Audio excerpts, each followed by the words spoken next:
Coucou les amis, c'est Sandra, j'espère que vous allez bien aujourd'hui, j'espère que vous êtes en pleine forme, j'espère que vous avez mangé votre crapaud matinal, que vous avez fait cette chose difficile, contraignante, que vous vous imposez de faire et qui vous aide à réaliser vos objectifs.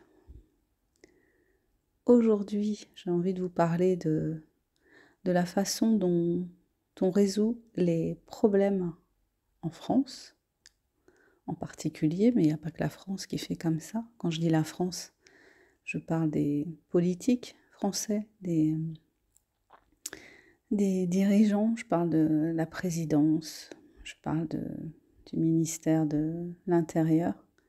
Donc je ne sais pas si vous êtes au courant, mais il a été décidé d'envoyer des CRS en Martinique pour gérer le conflit qui a lieu actuellement. Donc je vous rappelle le conflit, les gens se plaignent parce qu'ils payent en moyenne 40% plus cher les produits donc, qui arrivent de métropole.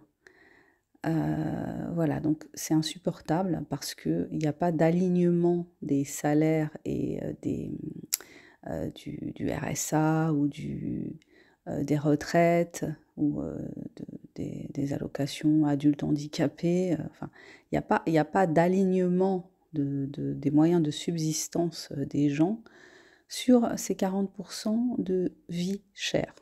Donc, ça fait des décennies que ça dure. Il y avait eu des grosses grèves en 2009 pour manifester contre ça, qui se sont terminées sur rien en fait. Hein. Les gens sont restés en grève pendant plusieurs mois, donc ont souffert de la grève, hein, se sont privés, puisque voilà, être en grève, c'est un sacrifice hein, pour ceux qui le font vraiment. Et ça s'est soldé par quoi par zéro. Donc aujourd'hui, ça redémarre, puisque de toute façon, les gens sont toujours en galère et les départements d'outre-mer hein, sont les départements où il y a le plus de chômage, le plus de pauvreté. Donc il y a vraiment un souci à ce niveau-là et la réaction du gouvernement, eh bien, c'est d'envoyer des CRS. Alors, je ne dédouane pas, je ne nie pas le fait qu'il y a de la violence. Il y a eu de la violence lors des manifestations, il y a eu des débordements, oui, mais est-ce que la réponse, c'est ça en fait? Est-ce qu'on ne doit pas, par tous les moyens possibles, chercher à négocier, chercher à discuter, chercher à apaiser les choses plutôt que de faire monter la sauce? Et si vous regardez un peu ce qui se passe à travers le monde, c'est toujours cette posture-là que prennent les dirigeants, c'est de faire monter la sauce au lieu de faire diminuer, les tensions. Voilà, on joue à qui est le plus fort.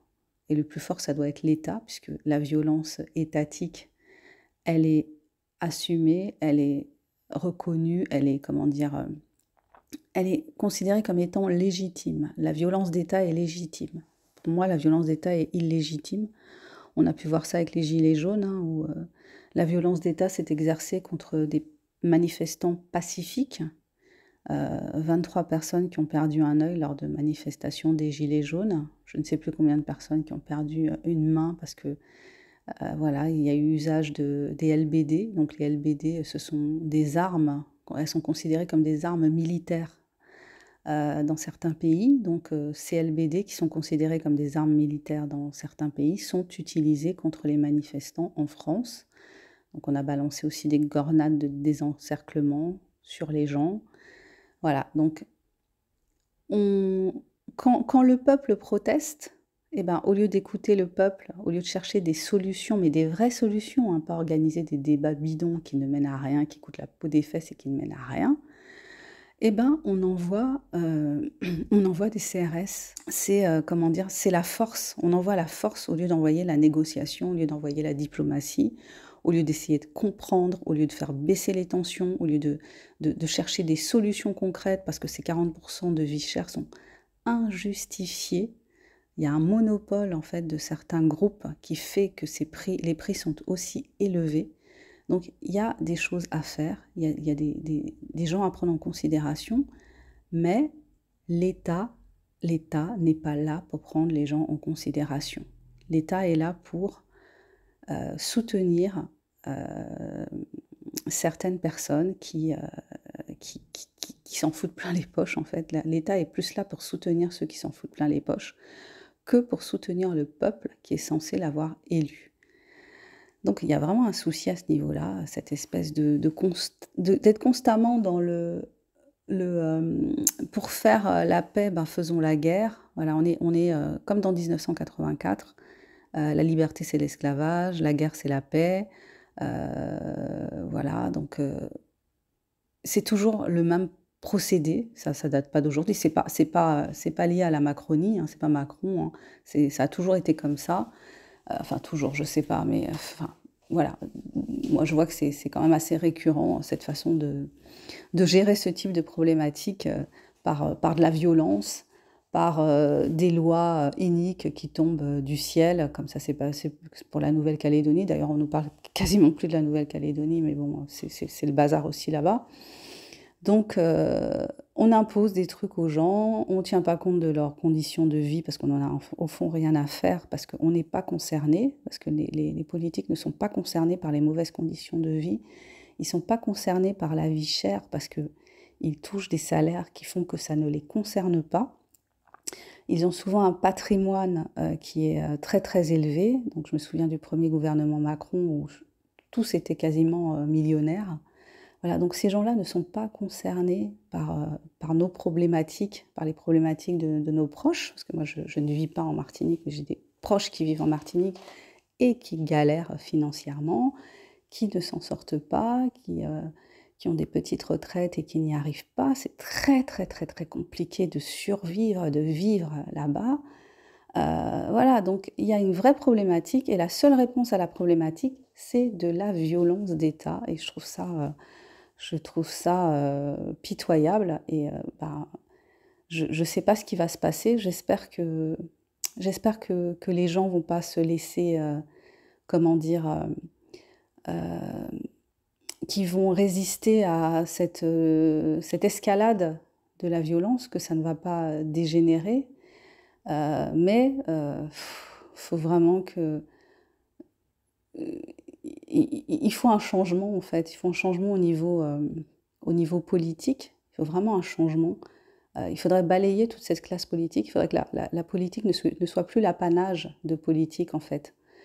Je crois qu'on est arrivé au bout d'un système où la politique c'est devenu un système mafieux en fait, un système mafieux, un système extrêmement corrompu où des gens font carrière dans la politique, vivent sur les finances publiques, tout en déniant le droit aux citoyens d'avoir des droits sociaux, d'avoir des aides financières, enfin comment dire, ouais, eux profitent à fond de ce système, mais les autres ne doivent pas en profiter. Ça doit pas être de la redistribution, en fait. Ça doit être vraiment un système mafieux où eux se mettent de l'argent plein les poches, en refilent à ceux qui, à, à des grands groupes, à des milliardaires. Et ça, c'est normal, en fait. Donc, c'est une espèce de pompe à fric. On est, nous, les contribuables, des pompes à fric. Et vraiment, il faut que ce système s'effondre, qu'on fasse, que la politique ne soit plus, que tout le monde en fait fasse de la politique. Politique à la base, ça veut dire participer à la vie de la cité. Et il faut vraiment que chacun d'entre nous se dise que à un moment donné, il va falloir que chacun prenne ce temps de participer à la vie de la cité et d'être impliqué là-dedans et que ce côté financier là, qui fait que les gens ils y vont tête baissée parce ils vont être payés 7 000, 10 000, 15 000 balles ou voire plus, et puis avoir plein de possibilités de magouiller, parce que nous, on n'a pas le temps de s'intéresser à ça, on travaille, on a nos gosses à élever, on est pris dans le quotidien, donc on va pas aller chercher, on va pas aller regarder, mais en fait, c'est-à-dire qu'on est tous à entretenir un système qui est complètement pourri, et à en subir les conséquences plus ou moins, donc en fonction voilà, en fonction de notre niveau de vie, ben, on va plus ou moins subir les conséquences de ce système, mais on n'aura peut-être pas le temps de réfléchir et on est souvent dans une espèce de fatalité. Ben, c'est comme ça, ben, qu'est-ce que tu veux faire? Il n'y a rien à faire, ben, c'est la vie. Sauf qu'en fait, non. C'est-à-dire que si tous les gens qui doivent prendre conscience de ça prenaient conscience de ça, bah, il y aurait un retournement de la situation. Et ça ne se passerait pas dans les bureaux de vote, parce que enfin, si vous n'avez pas encore compris que voter, c'est l'arnaque du siècle, parce que bah, on vote.